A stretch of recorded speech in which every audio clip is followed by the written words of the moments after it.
کیسا لگتا ہے جب آپ جو لوکل آرٹیزنز ہیں ان کو انوالو کرتے ہو, وہ لوگ جو کہ اس کام کو چھوڑنے والے تھے بیکاز ان کو کوئی کام دینے کے لیے تیار نہیں تھا, جب آپ ایسے لوگوں کو انوالو کرتے ہیں اور پھر آپ لوگوں کے جو اکنامک اپ لفٹنگ ہے اس میں اپنا ایک رول پلے کر رہے ہوتے ہو, تو پھر وہ کتنا ایک تو چیلنجنگ کتنا تھا انیشیلی, اور اب اس کے اگر آپ یہ جب یہ پروسیس سے گزر رہے ہو تو اس کا ایک پازیٹیو امپیکٹ کتنا ہو رہا ہے؟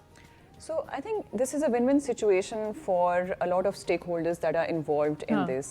ایک تو یہ کہ ہم پرانے آرٹسان کو we are bringing them to light. So کہیں نہ کہیں they have been forgotten in this madness کیونکہ ٹیکنالوجی has taken over. آپ آؤٹ سورس کریں اپنی کریٹیوٹی کو ٹو ٹیکنالوجی اور ویریس ادر سافٹ ویئرس, تو جو کہاں انسان کا ہنر ہے وہ کہیں نہ کہیں وہ مس ہوتا جا رہا ہے. تو we wanted to dig that aspect and bring artisans forward, جو کہ ہم ان کو ریکگنائز کرنا چاہتے ہیں. وہ have been sort of who have been the heroes and they are long forgotten now.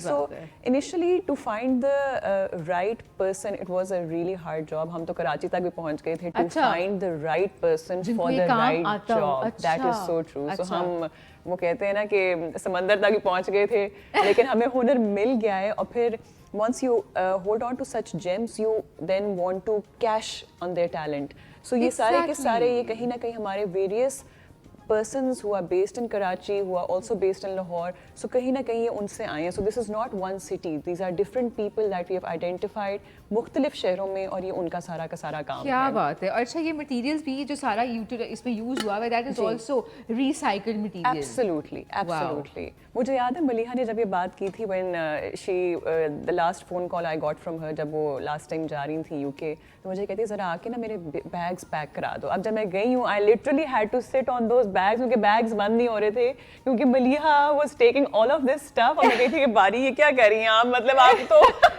you'll have to pay a fine at the airport. And she literally carried 3 bags because سارے کے سارے foreigners they were so intrigued. اور اماں آپ خود مجھے بتائیں کہ ہم جب ٹریول کرتے ہیں internationally, things that I have gotten from other countries, میں ان کو اپنے گھر میں لگاتی ہوں, میں بہت چیریش کرتی ہوں. صحیح بات ہے. ایک تو آپ میموری, ایک تو آپ کی وہاں پہ چیریش ہوتی ہے, آپ کو وہ علاقہ یاد رہتا ہے, آپ کو وہ جگہ, آپ نے وہ پورے انوائرمنٹ ریلیو کرتے ہو, اور آپ اس کنٹری کا کہیں نہ کہیں کلچر اپنے گھر میں لے کے آ رہے ہوتے ہیں. So this is the idea کہ ہم کراس بارڈر کلچرل ایکسچینج کریں کہیں نہ کہیں آل دس کانورسیشن. صحیح بات ہے. اور پاکستان کے جو خوبصورت رنگ ہیں وہ ہم پاکستان سے باہر لنڈن میں دوسرے ممالک میں بھیج رہے ہیں تاکہ لوگوں کو پتہ چلے کہ ہمارے آرٹیزنس کتنا شاندار کام کرتے ہیں, ہمارے ہاں کتنا ہنر موجود ہے. اور ہنر از ون تھنگ, ہمارے ہاں یہ شعور بھی موجود ہے کہ ہم نے سسٹینیبلٹی کے حوالے سے بات کرنی ہے. اور جب ہم پاکستان کے حوالے سے بات کرتے ہیں تو پاکستان واقعی ایک بہت خوبصورت ملک ہے, ایک ایسا ملک جہاں پر نہ صرف ہم اپنے لوگوں کو بھرپور صلاحیت دیتے ہیں آگے بڑھنے کی, بلکہ ہمارے ہاں جو اقلیتیں ہیں ہم ان کو بھی ہر شعبے میں آگے لانے کی کوشش کر رہے ہوتے ہیں. پھر چاہے وہ معیشت ہو,